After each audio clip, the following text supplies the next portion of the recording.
തെരഞ്ഞെടുപ്പിന്റെ രണ്ടാം ഘട്ടം കഴിയുന്നതോടെ ഇന്ത്യ മുന്നണി തകരുമെന്ന് ബിജെപി തമിഴ്നാട് അധ്യക്ഷൻ അണ്ണാമലൈ. കൊല്ലത്തെ എൻഡിഎ സ്ഥാനാർത്ഥി കൃഷ്ണകുമാർ ജിയുടെ തിരഞ്ഞെടുപ്പ് പ്രചരണാർത്ഥം സംഘടിപ്പിച്ച റോഡ് ഷോയിൽ പങ്കെടുത്ത് സംസാരിക്കുകയായിരുന്നു അദ്ദേഹം.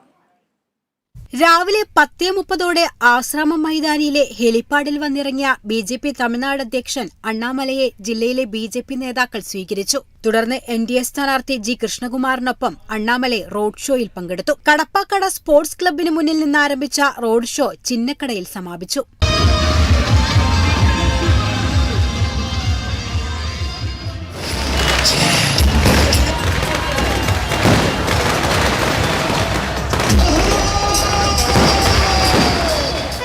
രാജ്യത്തെ മുന്നോട്ടു നയിക്കാൻ മോദിയെ നാടു മുഴുവൻ തെരഞ്ഞെടുത്തു കഴിഞ്ഞു. തമിഴ്നാട്ടിലെ തെരഞ്ഞെടുപ്പ് കഴിഞ്ഞതോടെ ഇന്ത്യ മുന്നണിയിൽ അടി തുടങ്ങിയെന്നും രണ്ടാം ഘട്ടം കഴിയുന്നതോടെ മുന്നണി തകരുമെന്നും അണ്ണാമലൈ പറഞ്ഞു. കേന്ദ്രം നടപ്പിലാക്കുന്ന പദ്ധതികൾ രണ്ടു മുന്നണികളും സ്വന്തം പേരിലാക്കുകയാണെന്നും അണ്ണാമലൈ പറഞ്ഞു. எந்த மாநிலத்தில் இது மோசமாக இந்த திட்டத்தை செயல்படுத்திக் கொண்டிருக்கின்றார்கள் என்றால் அது கேரளா. கேரளாவில் progress பாத்தீங்கன்னா வெறும் 51%, 51% வீடுகளுக்கு மட்டும்தான் ஜல் ஜீவன் திட்டம் இங்கு நிறைவேற்றப்பட்டிருக்கிறது. இந்தியால பாத்தீங்கன்னா 8 மாநிலங்கள் 100%, 3 யூனியன் டெரிட்டரி 100%.